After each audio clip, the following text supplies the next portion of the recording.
Welcome to The Link. My name is Joni Wedler. Today we have a special show for you today, and it's all about stress. And stress is something that we all have. It's an inevitable part of life, be it work stress, be it home stress, environmental, whether you have problems at your family, with your kids. Being in control of our pace is something that we all would like to have more of and have a better quality of life. And to help us get there, we've invited Dr. Julian Ford. My guest today is board-certified clinical psychologist and professor of psychiatry and law at the UCONN School of Medicine. Thank you so much for being here today. It's a pleasure, Joni. Oh, our pleasure indeed. Can you just sum up for us what stress is? Stress is a state of mind and body where you feel pressured, where you feel as though there are external forces or sometimes internal forces that are pushing you and that you can't control. And really the whole challenge of managing stress and overcoming stress, we can't get rid of it, but managing it and overcoming it is finding a path back to that sense of being in control. And that path is what we're going to talk about today, because that's the path that seems to be very difficult at times, and yet at other times, the aha moment, right? Oh, wow, I really got it, and I can keep it going. And then something comes and curves in the way and takes us right off of that balance so easily. Right. Now, folks that feel stress might exhibit what? Exhaustion, being on edge. Mm-hmm. So those are probably the most obvious signs of stress, and they're important, and they can happen to anyone. They happen to all of us at different points in our lives and different times every day. But there's some subtler signs too. You know that you're experiencing stress when your sleep isn't what it used to be, or what you really need it to be. Now, some of that may be because you just have heavy schedule and you have a lot to do or a lot on your mind, but sleep is often one of the major indicators of stress. Another is what you're doing and how you're feeling in your relationships, because relationships often are a real kind of a thermometer for stress. You can tell when they're kind of going hot and in a way that you're not happy with, that you might think, well, it's everybody else is stressed and it's not me, but most often it's a combination. And when relationships start to become conflictual or somewhat estranged or just not the way that we're used to and that we want, that's a sign that probably stress is at work, and it may be on many people. It may not just be you. It might be your family, it might be your partner, it might be your friends, your coworkers. So stress is sort of it's kind of like a contagion that can spread.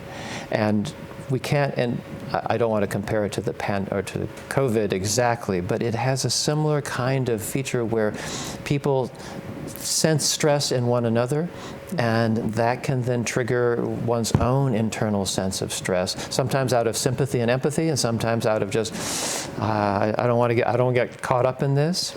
So there are many ways, and I think that, in people in the workplace, stress is often experienced as a sense of boredom and just not feeling appreciated, which may be the case. I'm not saying that it's all in the head. It may be very real, but those are other signs of stress.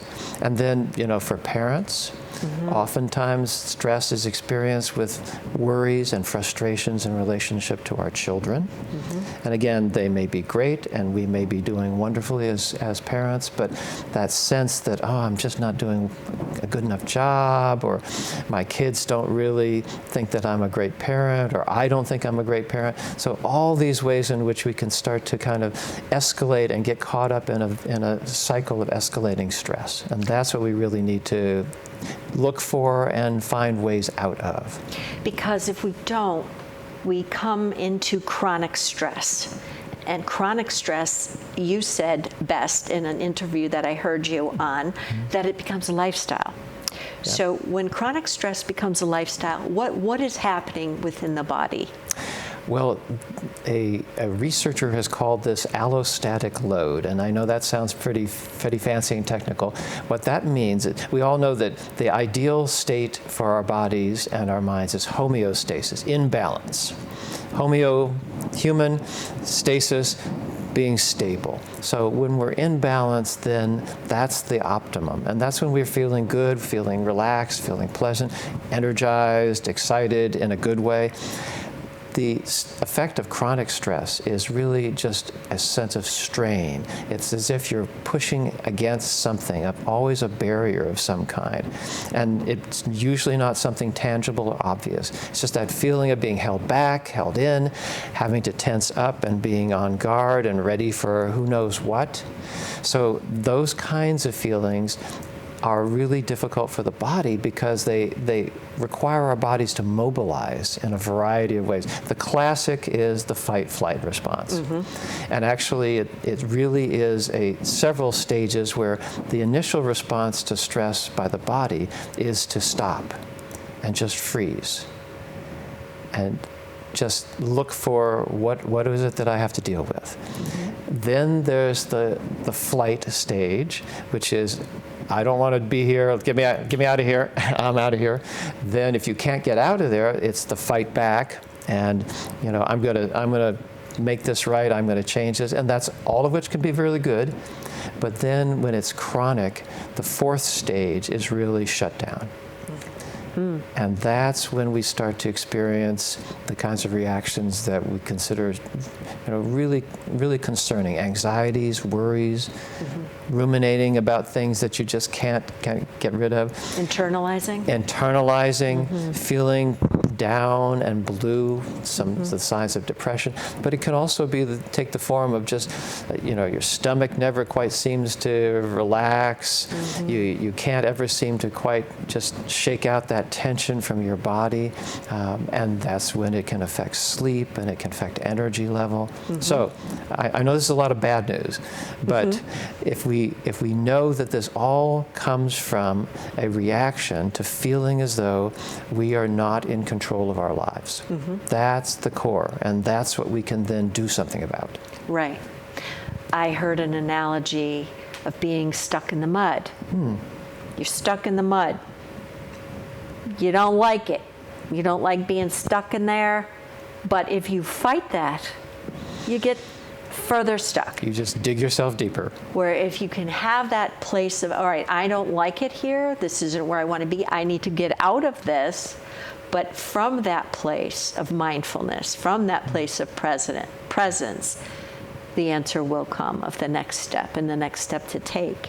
And I think that the body, as you've explained to us just now, it would also exacerbate any other underlying conditions. Because if you're in that tense mode, wouldn't it then, if not necessarily cause a cancer, but it could exacerbate a situation? Well, we know that chronic stress intensifies the demand on our hearts, on our lungs, on our immune system, which is the aspects of our body that fights off bacteria and viruses. It puts a stress on all parts of our body. And when the body is stressed, then the body doesn't have the reserves and the resources to be able to actually come back into balance. And that's when illness can become much more severe. So we know the importance, and before we get into some of the solutions, let's talk about the pandemic, because the pandemic changed all of us. Yeah. Whether we had the virus or we didn't have the virus, whether we had someone in our family with it or not. Long-term impacts. Are there studies going on now of long-term impacts that this COVID pandemic? Oh, absolutely. Yeah, there are studies. I have colleagues in what's called the Global Collaboration on Traumatic Stress, who are across the globe. They are surveying people. They are following how people's lives are changed by the pandemic. And we're seeing that there are some, as we all know personally, there are some profound changes. And it's happening everywhere in the world. It's different depending on the specific situation, but there is no part of our world now that's not been affected and no people who are not affected. And it a lot of it has to do just simply with the sense of uncertainty. Uncertainty. But there's been some good that I've seen in the workplace, and you probably have seen too. For example, the pandemic has changed the working model. Working at home was something that you didn't hear too much about, and now you hear a lot about. And working from home works for the employer. It also works for the employee sometimes. Right. The good is to be able to hear that bird song, to be able to feel the breeze coming through the window while I'm working at home, because I have a work at home schedule myself. The downside, being able to run an errand. The downside might be the children are in daycare. So now a parent has the work at home issue. Also, a child may be at home. Trying to multitask, which is always stressful. Multitask. Oh, now it's 5 o'clock. I need to get up from my home desk and I need to start my other life, but it's difficult. So the day gets longer. Yeah. And I don't have a transition, what you just described. So many people have told me that having some kind of transition, just talking with a friend who he commutes from Manhattan to Fordham University, and he said, you know, as I'm walking to Grand Central Station, that 15 or 20 minutes just gives me an opportunity, whether I'm going to work or coming back, it gives me just the time I need to reset internally. And I might just look around and enjoy the environment. I might be listening to a podcast, whatever it is, but when we can't reset and we just continue on from one thing to the next without a transition, that does intensify stress. And so the home work environment becomes entangled with the home life. And so all kinds of things, implications on child development by mask wearing. We have a gentleman, one of our employees here, who had a baby during the pandemic time.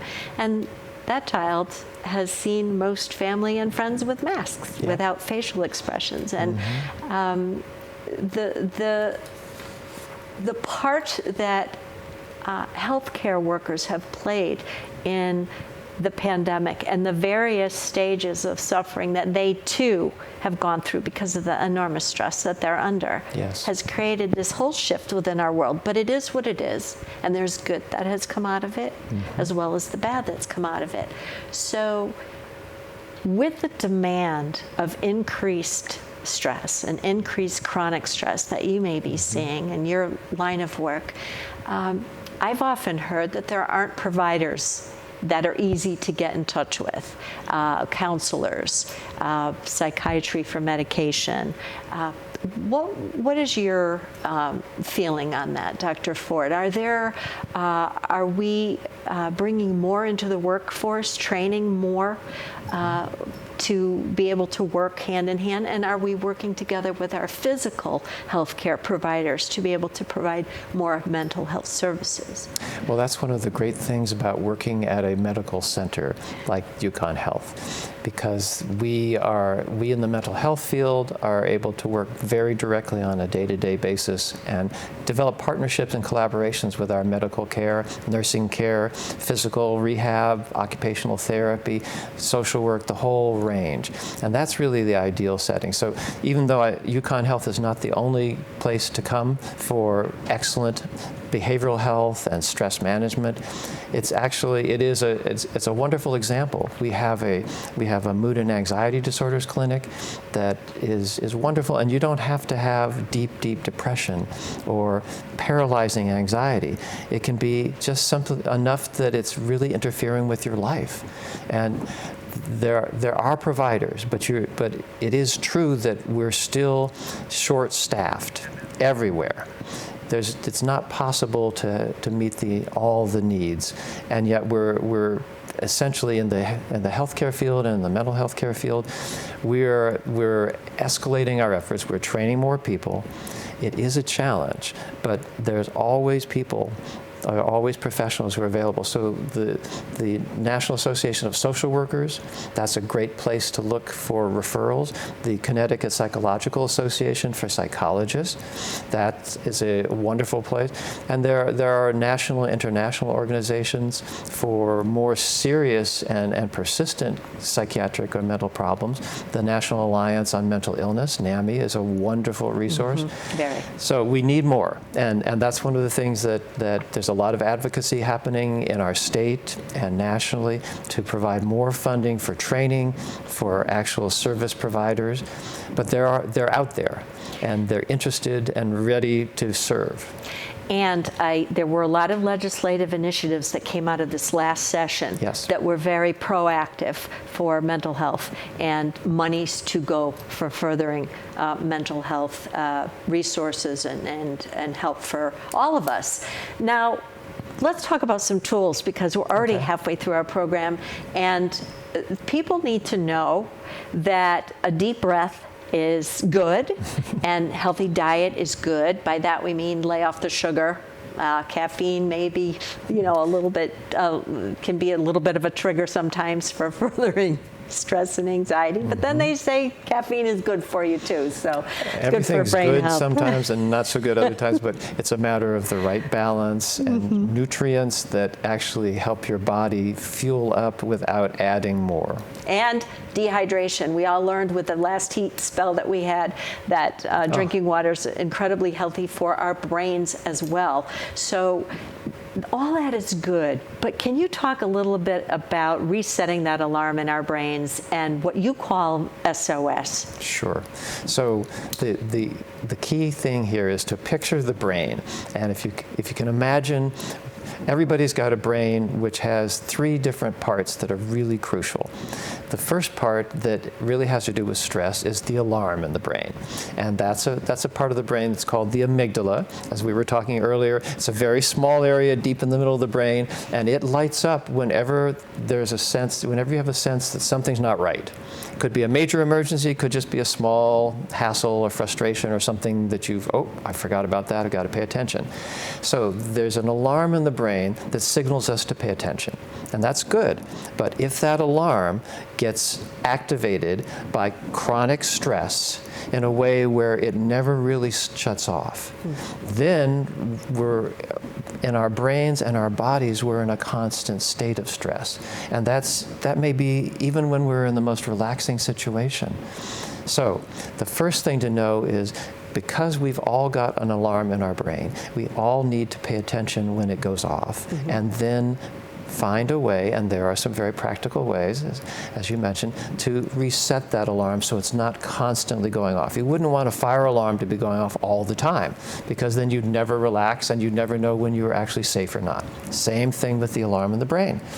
So, how do you reset this alarm in the brain? Here we go.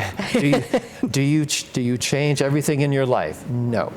It begins by shifting and drawing on what you know about yourself and your life that gives you a sense of security, confidence, and calm. And how do you do that, Dr. Ford? One way to do that, and by the way, in doing that, what we're doing is we're not thinking our way out of stress, but we are drawing on our experience. So there's another area of the brain right next to the alarm that we call the memory filing center. And it's just like a library or a search engine in these days, in 21st century. And this is an area of the brain that when the alarm gets activated, it also communicates with this area, and we pull up memories. Now, if the memories are all based upon stress and frustration and problems and not being able to handle things in the way that you want, then that's what's going to pop up, and that's going to be a vicious cycle where the more you think about it, the more you're caught in it. On the other hand, this memory filing center has all kinds of memories of times where we're successful, where we feel that sense of connection with others and true happiness. And they may be few and far between, but they're there. Or memories that remind us of our core values. So, what we need to do then is to trigger those memories that are not based on the alarm, but that are based on who we are as a person, what we value most deeply, and what gives us the sense of calm, confidence, and peace. How do you do that? Well, that means you have to activate a third part of the brain. So that's it. I'm only going to do 3 parts, but they're all important. The third part of the brain is right up here near the forehead, and it's called the prefrontal cortex. We think of it as the thinking center. And it really is, that's where everything that we know in our brains, in our bodies, it all comes together, and that's when we start to actually be able to think about things consciously rather than just having vague feelings or a repetitive thought that isn't what you're really thinking. It's just something that you just keep going over and over again, like chewing on something that you can't quite swallow.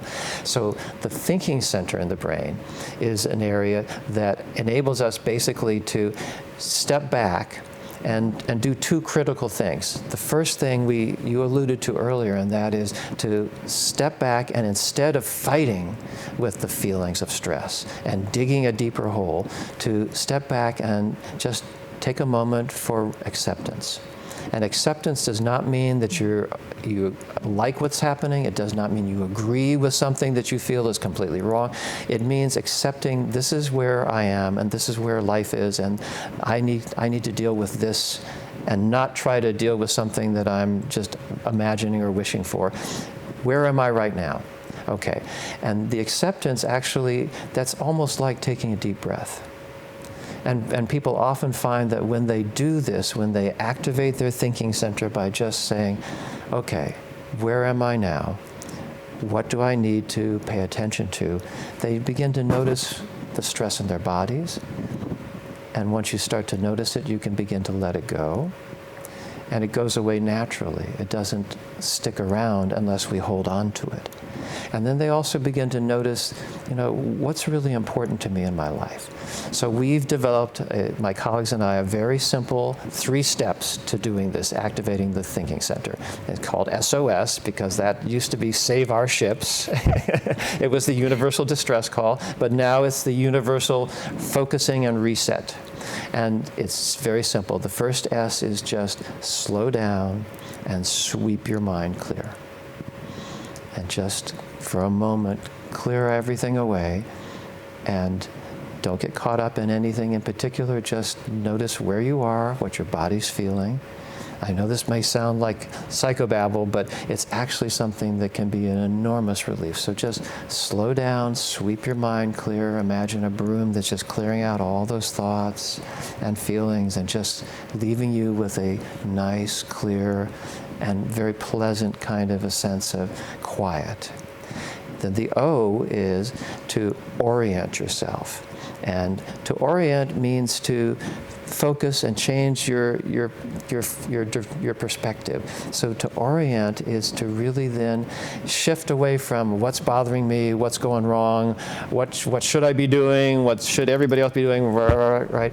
Or I give up, I can't handle this, nothing's ever going to work out, to just focusing for a moment on who am I as a person, and what do I value most, and what is most important to me in my life at this moment.